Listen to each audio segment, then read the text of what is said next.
মালাকুল মউত আর যা করো আমার ঘরে আসতে পারবে না। আরে মিয়া, মালাকুল মউতের হাতকে আপনি ফাঁকি দিতে পারবেন? মালাকুল মউত কত বড় আপনি জানেন? মৃত্যুর আগে যারা মারা গেছে যদি জিজ্ঞাসা করতে পারতেন যে মালাকুল মউতরে কেমন দেখছো, এই 7 আকাশ 7 জমিন মালাকুল মউতের সামনে একটা থালা, একটা প্লেটের মতো। জোরে কোন আল্লাহু আকবার। যেখান থেকে মনে চায় লোকমা দিতে পারে। আপনি যেরকম ভাত খাওয়ার জন্য যখন একটা প্লেটে নিয়ে বসেন, এখান থেকে এক লোকমা দিলেন, একটু মাছ নিলেন, গোশত নিলেন, সবজি নিলেন।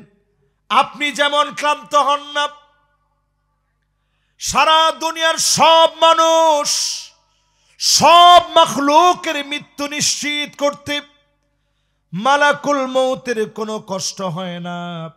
আল্লাহর ওয়ার্ডার বাস্তবায়ন করে, একের পর এক জানগুলা কবজ করে। মালাকুল মউত এক মুহূর্তের জন্য ক্লান্ত হয় না। আল্লাহ রাব্বুল আলামিন মালাকুল মউতের এই ক্ষমতা দিয়েছেন।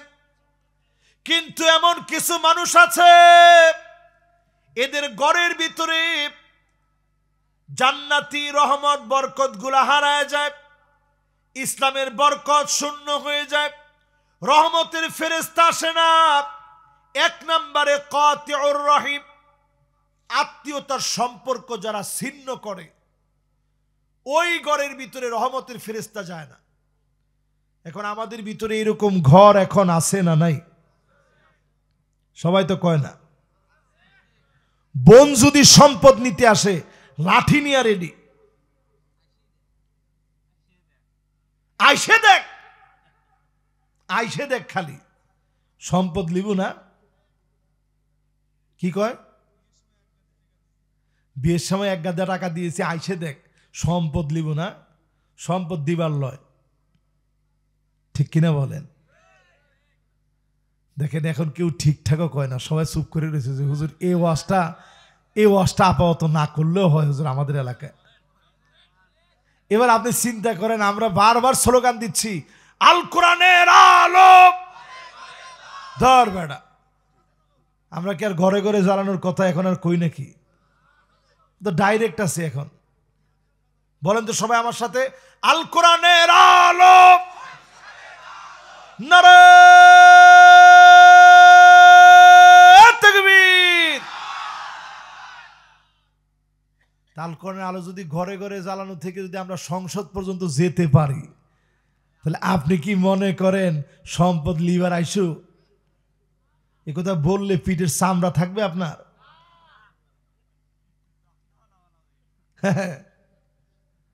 সম্পদের এই হক দিছে কে? আরে অন্যান্য যত আইন, কিছু কিছু আইন তো কোরআন হাদিস থেকে গবেষণা করে ফিকহি মাসালায় পরে আসছে। এটার আইন আল্লাহ ডাইরেক্ট কোরআনে দিছে। জোরে কোন ডাইরেক্ট। ঝামেলা করবেন আর মায়ের কোনো মিস নেই। আমরা যারা কোরআনের আইন প্রতিষ্ঠা করতে চাই, বইনের হক না দিয়া কিসের কোরআনের আইন আসবে? আরে কথা কয় না। এমন সমাজ এখন আমরা বিনির্মাণ করেছি, হাত্তা ইয়াকতুলা আবাহু হাত্তা ইয়াকতুলা খাহু, আপন ভাই ভাইকে মেরে ফেলে শুধুমাত্র সম্পত্তির লোভে। যেই ভাই কোলে করে পিঠে করে বড় করেছে, একসঙ্গে চলেছে, ভাইকে ছাড়া ভাই খায় নাই, গলায় জড়ায় ধরে কতদিন ঘুমিয়েছে, এমন ভাই হওয়ার পরেও সম্পত্তির লোভে মেরে ফেলে। এগুলা ঘটনা আছে না নাই? শুধু একটু সম্পত্তির কারণে মেরে ফেলছে। কিয়ামতের আগে এগুলা বাড়বে। এমন সময় আসবে সম্পত্তির লোভে মা বাপকে পর্যন্ত মারবে। সেই দিন দেখলাম বাপ মারা গেছে, 8 ঘন্টা লাশ আটকায় রাখছে সন্তানরা, যে আমরা লাশ দাফনই করব না,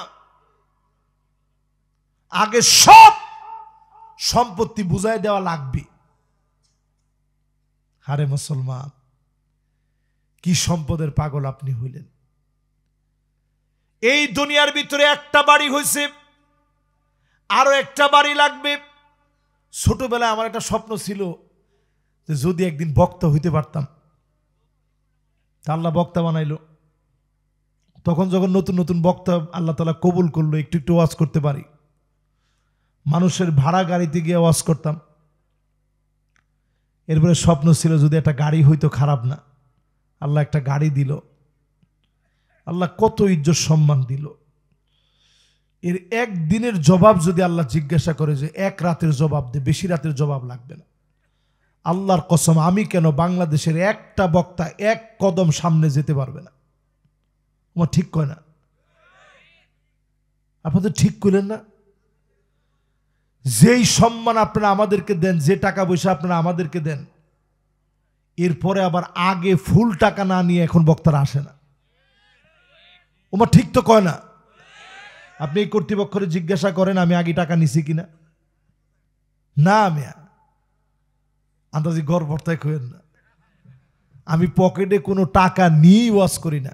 সর্বসাকল্যে 20-30 টাকা থাকে অথবা 100 টাকা থাকে। দেখছেন? পকেটের ভিতরে বেশি টাকা থাকলে না, মোবাইলের ভিতরে টাকা নাই, ওই সিস্টেম নাই, কোনো বিকাশ টিকাশ কিচ্ছু আমার নাই। কারণ যখনই আপনার পকেটের ভিতরে বেশি টাকা থাকবে, আমি আর কথাগুলা বইলা বেশি শান্তি পাই না। তো যতজন এখানে বসছেন একটু চিন্তা করেন, এই টাকার জন্যই তো সব করতেছি আমরা। আজকে যারা এখানে বসছি একটাবার চিন্তা করেন, আজকে আপনি চলে গেলে এই কবরের বাসিন্দা আপনি হবেন। মানুষ আর কোনোদিন আজহারি বলবে না, বলবে লাশ কখন আসবে। এই মুসলমানেরা যদি একটু ভাবি, একটু চিন্তা করি, কবরের দিকে শুয়ে যাওয়া লাগবে, মাটি ঠিকানা হয়ে যাবে। আতানাল্লাহ ওয়া আতানার রাসূল, আল্লাহকে আপনি আনুগত্য করেন, নবীর আনুগত্য করেন, বোনের হক বুঝায় দেন। ঘরের ভিতরে ফেরেশতা যায় না, শুধুমাত্র আত্মীয়দের খবর না নেওয়ার কারণে এমন অনেক লোক আছে ঘরের ভিতরে পেশাব জমায় রাখে। বাচ্চারা পেশাব করছে, বাউলুন মুনকাতিআ। বাচ্চারা ছোট একটা কমোড পাওয়া যায় এখন প্লাস্টিকের, দেখবেন আছে না? ওটার মধ্যে পেশাব করার পরে পরিষ্কার করবে কতক্ষণে? এখন মানুষ অলস হয়ে গেছে, ঢাকনা দিয়ে ঢাইকা ঘুমায় গেছেন। আপনি তো জানেনও না এই দুর্গন্ধের কারণে ফেরেশতা প্রবেশ করে না। এই পাবনা এলাকায় যদি জিজ্ঞাসা করি, এক সময় মানুষের টয়লেট ধরলে বের হয়ে দৌড়ায় গিয়ে বাইরে বের হইত। ঠিক তো সবাই কয় না? আর এখন যখন আমাদের পেটে কোনো ঝামেলা দেখা দেয়, দৌড়ায় ঘরে ঢুকতেছে। জিজ্ঞাসা করে কি কই যান? আরে কথা কইস না, এখন সর্বনাশ, একটু ঘরে যাচ্ছি, বাথরুমে যাওয়া লাগবে, 1 নম্বরে যাওয়া লাগবে, 2 নম্বরে যাওয়া লাগবে। ঠিক না ভাই? তার মানে চিন্তা করেন মুসলমান, ঘরের ভিতরে প্রত্যেকেরই এগুলা ব্যবস্থাপনা আছে, পরিষ্কার রাখবেন। অ্যাটাচ বাথরুম যেখানে যেখানে আছে পরিষ্কার রাখবেন, নাহলে জিন ধরবে, খারাপ দুষ্ট জিন আপনাদেরকে আসর করবে। 3 নম্বরে, যখন কাটা হাড় এগুলা খাবেন, এগুলা শুকনা জায়গার মধ্যে রাখবেন, ফেরেশতারা আপনার জন্য দোয়া করবে। এগুলা জিনদের রিজিক।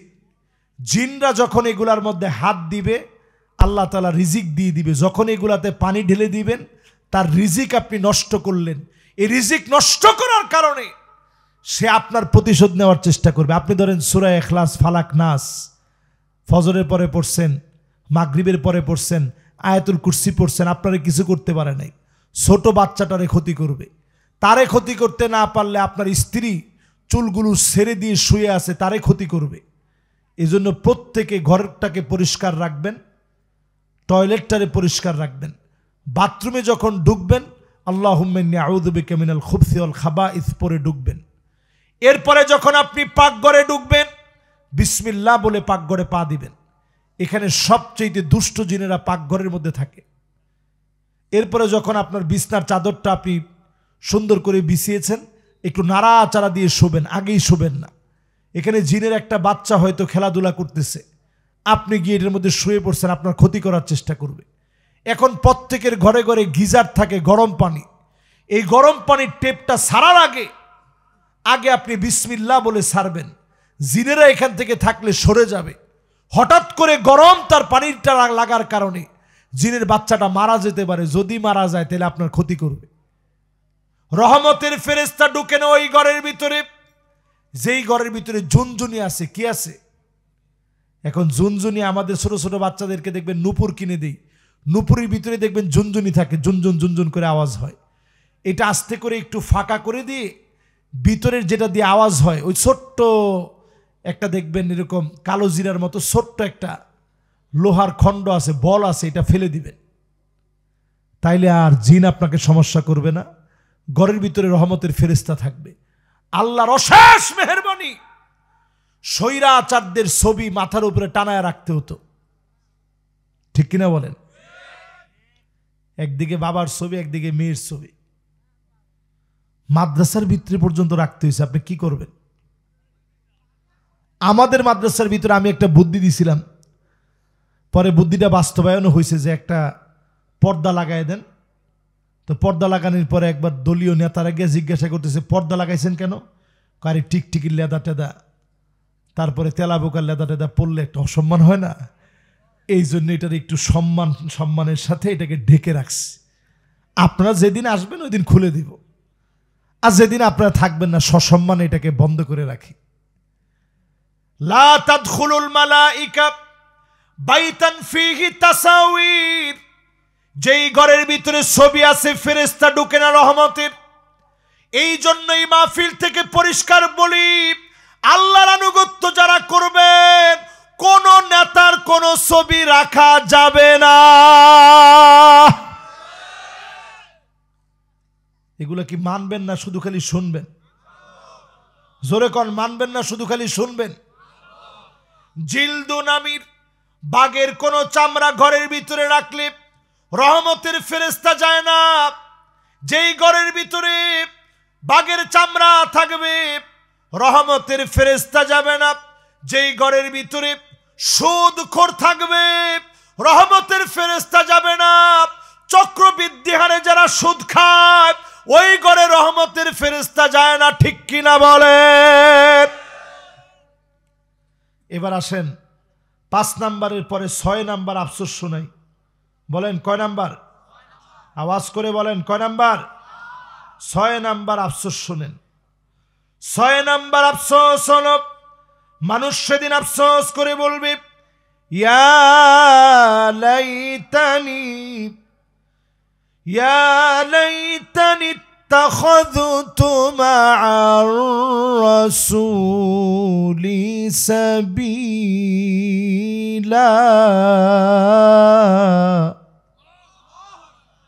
আল্লাহর পথে কেন চললাম না?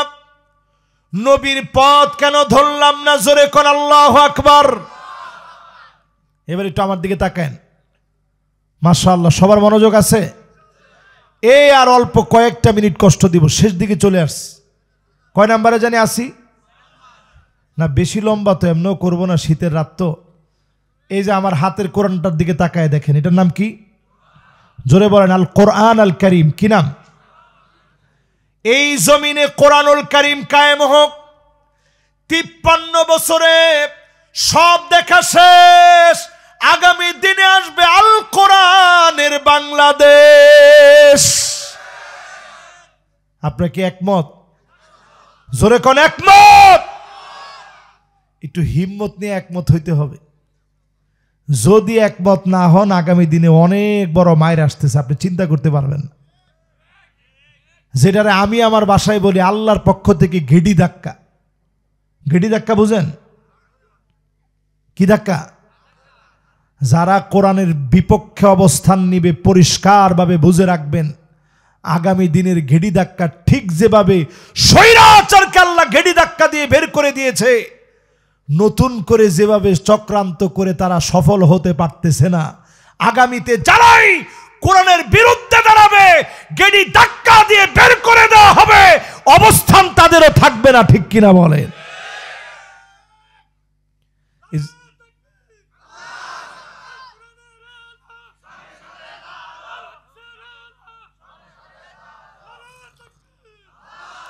মাশাআল্লাহ, ভাইয়ের গলা ভেঙে গেল, তাকবীর কিন্তু মন থেকে মহব্বত নিয়ে দিস।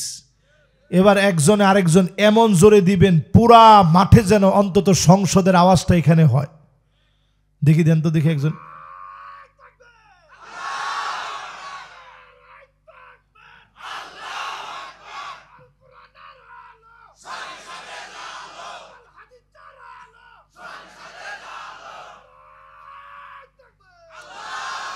মাশাআল্লাহ, একেবারে আমার মন ভরে গেছে, সুন্দর তাকবীর হইছে।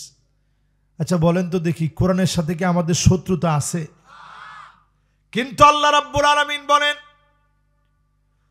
ওয়া ইন্না কাসীরুম মিনান নাসি লাফাসিকুন।